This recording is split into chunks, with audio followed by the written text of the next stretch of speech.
할렐루야, 반갑습니다. 오늘도 하나님 은혜로 또 하루를 잘 사신 줄 믿습니다. 우리 다 같이 찬송가 오늘 151장입니다. 찬송가 151장. 이번 주간이 고난 주간이고 오늘이 금요일, 예수님이 고난의 절정인 십자가에 못 박혀 돌아가시는 금요일입니다. 우리 고난 주간을 맞으면서 이제 내일 모레 주일이 부활절을 맞게 되는데, 예수님의 그 십자가의 고난과 보배로운 피를 흘려서 우리의 죄를 구속해 주시는 이 놀라우신 은혜, 만극한 주님의 그 사랑을 생각하면서 이 찬송 함께 드리도록 하겠습니다.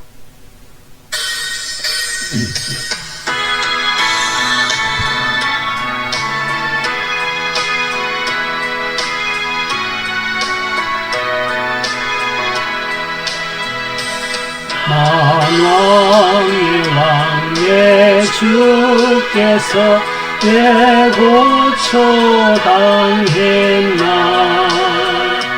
이 벌레 같은 날 위해 보혈을 흘렸네. 십자가 내가 처음 볼 때에 나의 맘의 큰 고통 사라져. 오늘 믿고서 내 눈 밝았네. 참 내 기쁨 영원하도다. 주 십자가 못 박힘은 속죄 하나님과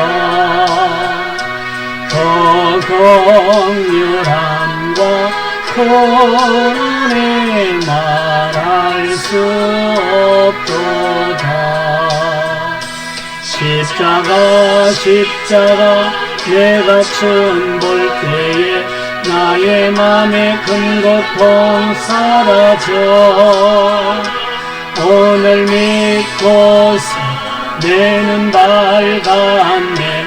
참 내 기쁨 영원하도다. 주를 울어도 더 큰 은혜 다 갚을 수 없네.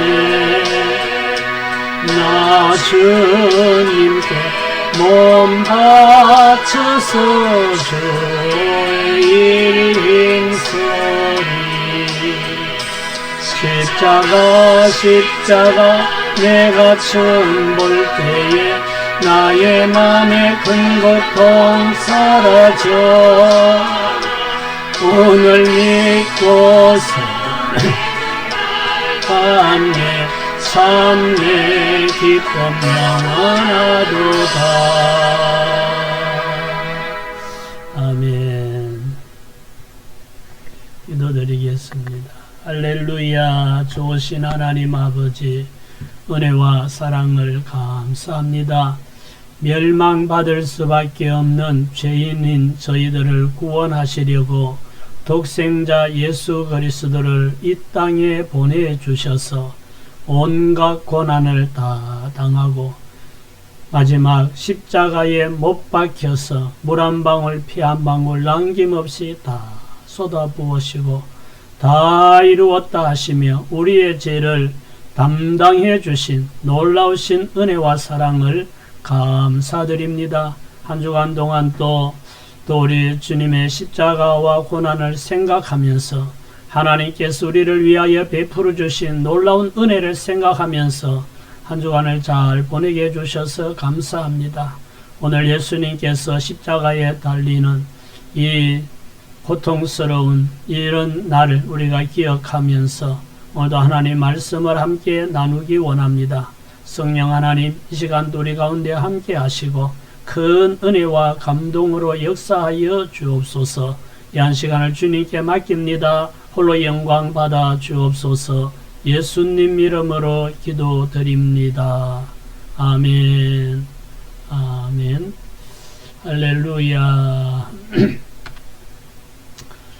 오늘은 17과 옛 언약의 한계 이런 주제로 오늘 말씀을 함께 나누려고 합니다. 히브리서 기자는 새 언약이 필요했던 이유를 설명합니다. 첫 언약이 온전하였다면 둘째 언약이 필요 없었을 것입니다. 문제는 율법이 아니라 그것을 지키지 못한 백성의 잘못을 지적합니다. 자, 어떤 내용들이 있는지 한번 살펴봅시다. 오늘의 학습 목표는 옛 언약의 한계를 이해한다. 두 번째는 새 언약이 필요했던 이유를 깨닫는다. 세 번째, 인간의 연약함을 인정한다. 자, 오늘 본문의 내용 요약하면 첫 언약이 무엄했다면 둘째가 필요 없었다. 하나님은 백성의 허물을 지적하셨다. 세 번째, 그들은 언약 안에 머물지 않으므로 하나님은 돌보지 않으셨다. 이런 내용이 있습니다. 자, 말씀을 우리 질문을 풀면서 한번 나눠보겠습니다. 자, 첫 번째, 첫 언약이 온전했다면 무엇이 필요 없었습니까? 우리 말씀에 나와 있듯이 7절에 저 언약이 무엄하였더라면 둘째 것을 요구할 일이 없었으려니와. 그러니까 첫 언약이 하나님께서 율법으로 모세를 통해서 십계명 외에 수많은 율법의 말씀들을 주셨는데 그것이 온전했다면 또 두 번째 언약이 필요 없었을 것이다. 이런 얘기죠. 이것은 옛 언약이 불완전했음을 보여줍니다. 하나님께서도 율법을 지켜서 구원받을 수 있다고 율법을 주신 것은 아닙니다. 하나님은 율법을 통해서 죄를 깨닫게 하려고 율법을 주셨다 그랬습니다. 첫 언약은 온전한 언약은 아니었다 하는 것을 알 수 있고요. 두 번째 질문은 하나님은 누구의 허물을 지적하셨습니까? 8절에 보면 이런 말씀이 나오죠. 그들의 잘못을 지적하여 말씀하시되 주께서 이르시되 볼지어다 날이 이르리니 내가 이스라엘 집과 유다 집과 더불어 새 언약을 맺으리라. 하나님은 누구의 허물을 지적하셨는가? 백성들의 허물, 그들의 잘못을 지적하여 말씀하시되, 이 말은 이스라엘 백성들의 허물, 잘못을 지적했다 이 말이죠. 옛 언약이 온전한 언약은 아니었지만 더 큰 문제는 백성들의 불순종이 문제였다는 거죠.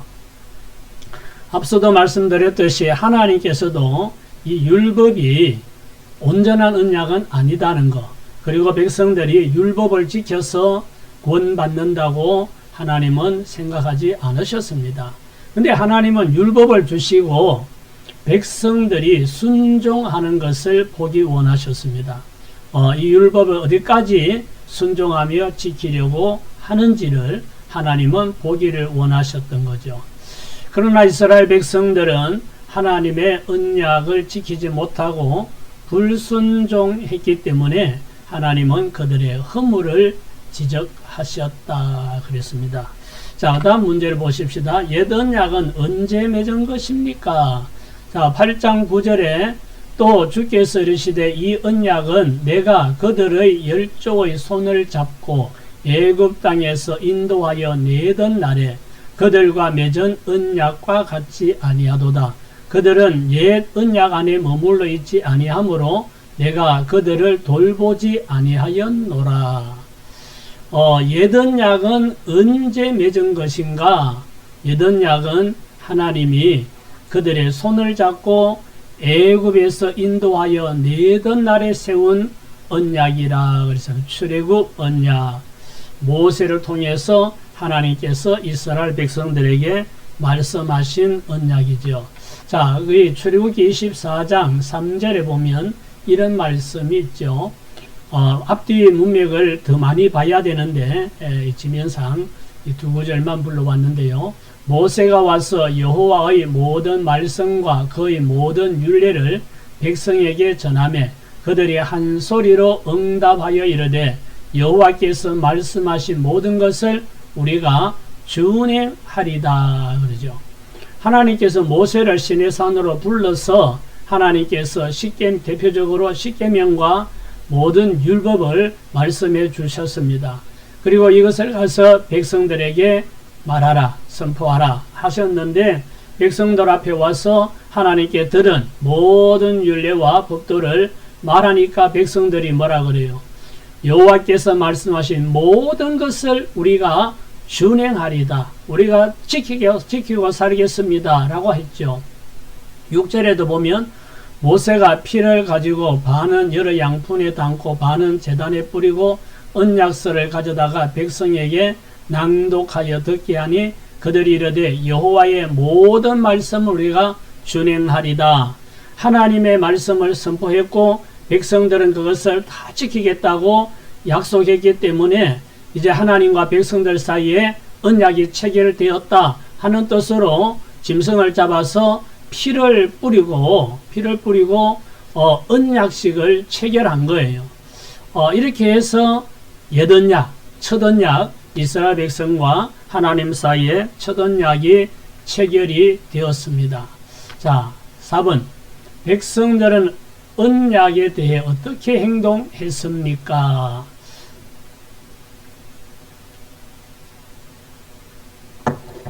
구절 말씀 다시 보면 또 주께서 이르시기를 이 언약은 내가 그들의 열조의 손을 잡고 애굽 땅에서 인도하여 내던 날에 그들과 맺은 언약과 같이 아니하도다. 그들은 내 언약 안에 머물지 아니하므로 내가 그들을 돌보지 아니하였도다. 백성들은 언약에 대해서 어떻게 행동했는가? 언약 안에 머물지 않았다. 이런 말씀이 나오잖아요. 그들은 내 언약 안에 머물러 있지 아니하므로 불순종한 걸 말하죠. 이스라엘 백성들은 하나님과 언약을 체결하고 그 하나님의 모든 말씀을 우리가 준행하리다 라고 해놓고 순종하지 않았던 거죠. 백성들은 언약을 지키겠다고 약속했지만 언약을 지키지 않고 얼마 안 가서 금송아지 우상을 만들어서 숭배하고 죄악에 빠지는 이런 일들이 있었죠. 하나님은 이스라엘 백성들이 하나님의 언약 안에 있지 아니함을 책망하신 것을 보게 됩니다. 5번 그 결과 하나님 어떻게 하셨습니까? 또 반복해서 말씀을 봅시다. 또 주께서 이르시기를 이 언약은 내가 그들의 열조의 손을 잡고 애굽 땅에서 인도하여 내던 날에 그들과 맺은 언약과 같이 아니하도다. 그들은 내 언약 안에 머물러 있지 아니하므로 내가 그들을 돌보지 아니하였노라.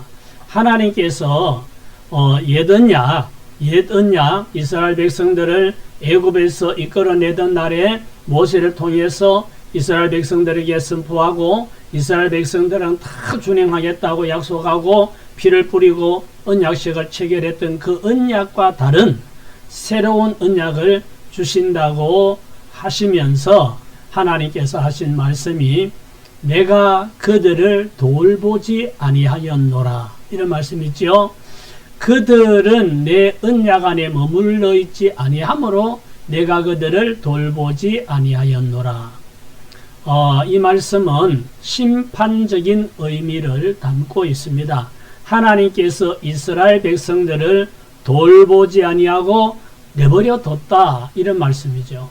그들이 타락하거나 말거나 내버려 뒀다, 방치했다, 이게 심판입니다.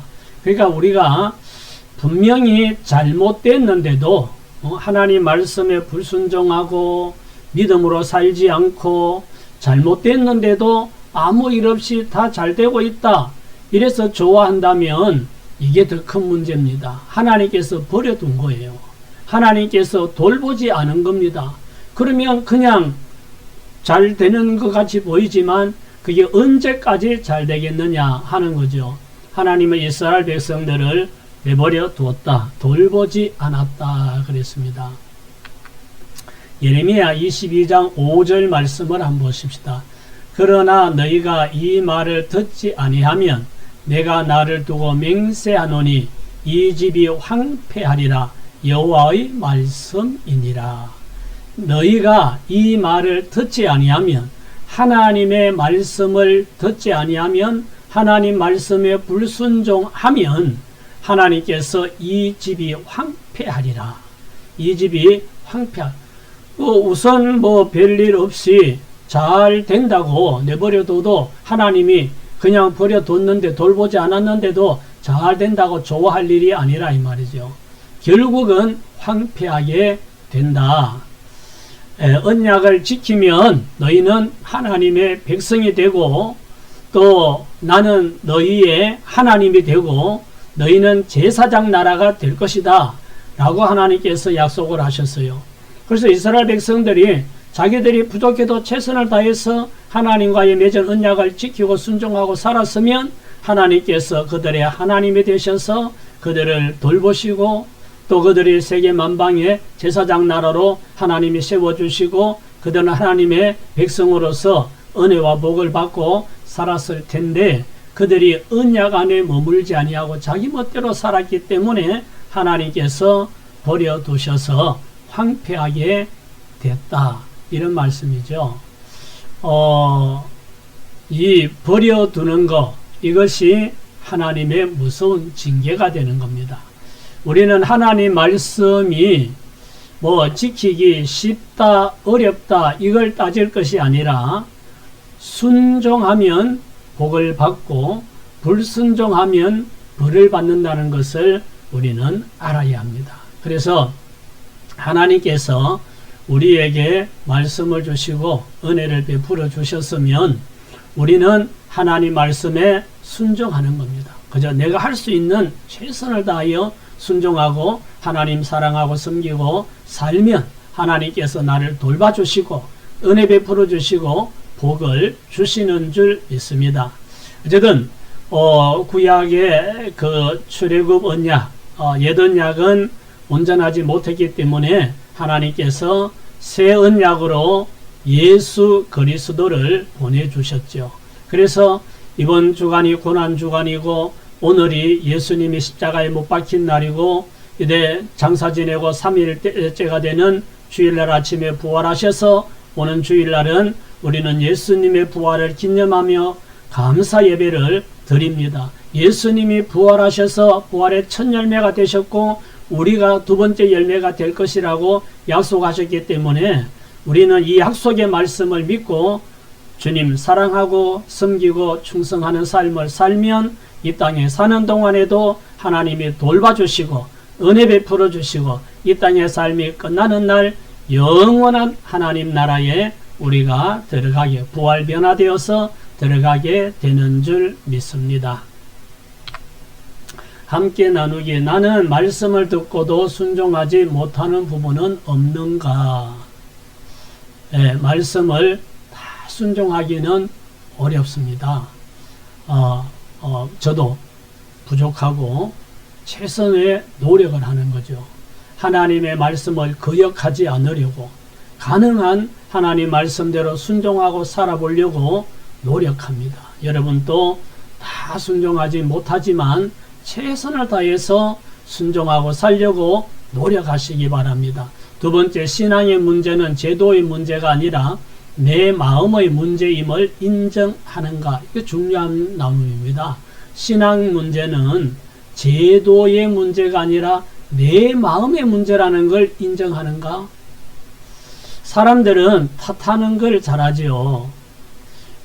신앙생활하는 성도들도 교회를 탓하고 목사님을 탓하고 교회 장로 누가 집사 누가 권사 누가 어떻고 그 사람을 탓하고 교회의 프로그램이 어떻다 제도가 어떻다 이런 걸 탓하는데, 그런데 그런 불평하고 탓하는 이런 사람 자세히 보면 더 큰 문제는 자신에게 문제가 있다는 거, 내게 문제가 더 크다는 거, 이걸 깨달아야 되는데 그걸 깨닫지 못하는 사람은 항상 그렇게 불평하고 겸손하지 못하게 그러고 살다가 인생이 불행하게 끝날 수도 있는 거예요. 그래서 이거 중요합니다. 신앙의 문제는 제도의 문제가 아니고 주변에 누구의 문제가 아니고 교회 문제가 아니고 목사님 문제가 아니고 누구 직분자의 문제가 아니라 바로 내게 문제가 있다. 내 마음의 문제다. 내가 바로 되면, 내가 믿음으로 살면, 내가 말씀 위에 굳게 서서 주님 사랑하고 최선을 다하여 순종하는 삶을 살면 다른 문제가 없다 하는 것을 우리 모두가 깨닫기를 원합니다. 세 번째, 순종을 방해하는 내 삶의 장애물은 무엇인가? 주님 말씀대로 순종하고 살아야 되는데 그걸 방해하는 장애물이 있을 수 있지요.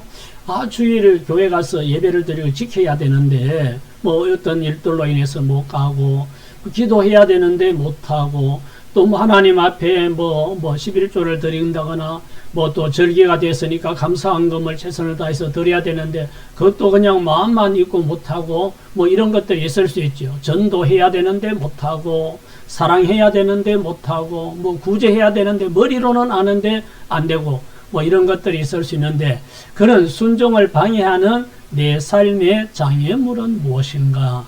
아마 각자 자기가 돌아보면 각자가 아마 있을 겁니다.